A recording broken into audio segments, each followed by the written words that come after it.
Alright, we're just coming up to the top of the BondBondRd pass. Starting to think of some other names for it. Calling it the Not Sublime is what I'm thinking at the moment. And this is probably the nice bit. The rest of it you sort of got to pay a bit of attention on, but just trying to use some new gear today, prepping for UTMB. Make sure I've got a nice cam. It's the Insta360 X4, a little bit of a pole just to see how it comes up. You do these trips once in a while and you want to capture the experience. This is it. Oh, about 23 minutes. Let's drop in. So, it's about 5 sections to this. There's this finish bit. So I'm going to sort of do them in reverse. So let's call this the finish. And what we have is 5 bits. They will have a little different requirement. This first bit here, number 5, drops into a bit of a rocky bit. They're mossy. You just got to really watch your footing, especially today. It's very wet, as you can see. Very cloudy. Ooh.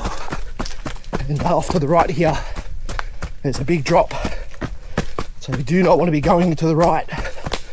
Set trees down, and it means no Strava segments for a while.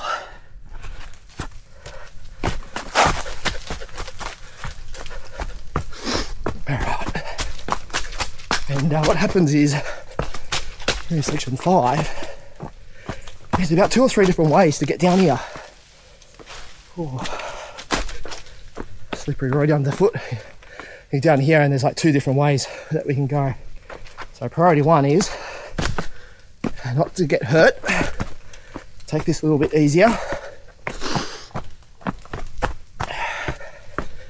We're about 2.5 weeks away from race day, so this was all about just climbing and slow descents over the knees.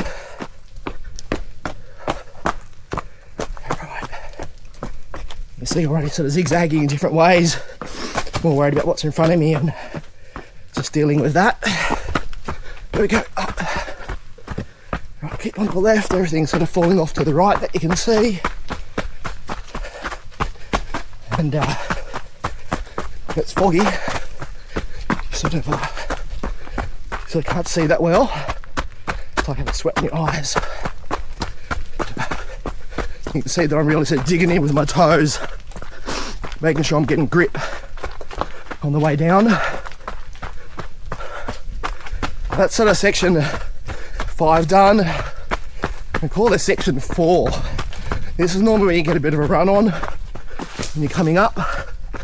You're going to forget flowing sections, but there's a couple snags that sort of send you to the right, and you just got to really watch what you're doing. You can see that's runnable. Still a bit of a descent, but there you go, one of them. You really make sure you get your whole shoe down for grip. More contact underneath your feet, more grip you've got when you slide. Alright, so now we're sort of heading down, sort of starting to set the legs sideways. Make sure I want momentum forward. Yep, there's one. And obviously that's like skiing down a hill. So we've got 2 skis sideways. You're going to get a little bit more grip. Then you go, both feet sliding forward. Heels go. And then you're on your butt. And that's going to hurt. Alright, so we sort of start to get through the... Oh, we're getting dark now.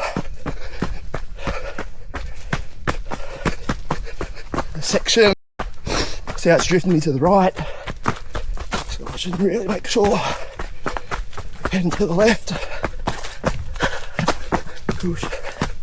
Split. Even coming up, I could hear some rocks coming down from overhead. Some goats or something around. No, some birds. Right. Now these sections, what used to be sort of nice underfoot flat, is just jarring rocks. So the next 4 sort of sections, you got this really sort of steep bit here. Oh yeah. Trying to see, I'm sort of favouring my right foot down. My left knee's not super great, so trying to steer and take the load with my right ankle, and then when it feels right, switch a little bit. That's not awesome. Oh, there you go. I catch that one. Right, that's what the camera's there for, hey? Woo. Right, you can start to see that I have to slow up because the pace under the feet is flying. And normally sort of try to get up on the banks here, sort of put your foot forward, creates a sort of manual brake. I think we call this section 4 because you just need to pay attention because there's nothing. You see all the way down there. There's the video I took the other day coming up. Nothing but big rocks going to stop you if you're lucky. Alright, so 4's about to clear out at the bottom here. A little bit of a turn. You can see I'm sort of using as much as I can the trail width. I break up the straight downhill pace around the rock that's landed there. Alright, so this is number 3. So 3, 2, 1, they're very similar. They're just flowing quick sections that get under your feet again. But they've got little plateau sort of sections that break it up. Hopefully I'm cutting it right, going down backwards. Anyway, tree. So this is normally sort of very red dirt. I don't know what I'm not technical. People talk about Robertson's just up here over the mountain. Red dirt up there, but it's been heavily washed out, so what you got now is a lot of just rocks exposed and runs underneath your feet. So you sort of pick one side, you think it's okay, middle, other side. Oh, navigate the trees and go. And, you just have to be very just aware that your feet are going to snag, and if they do, what are we doing to save that? So just keep an eye out what's in front, processing that real quickly,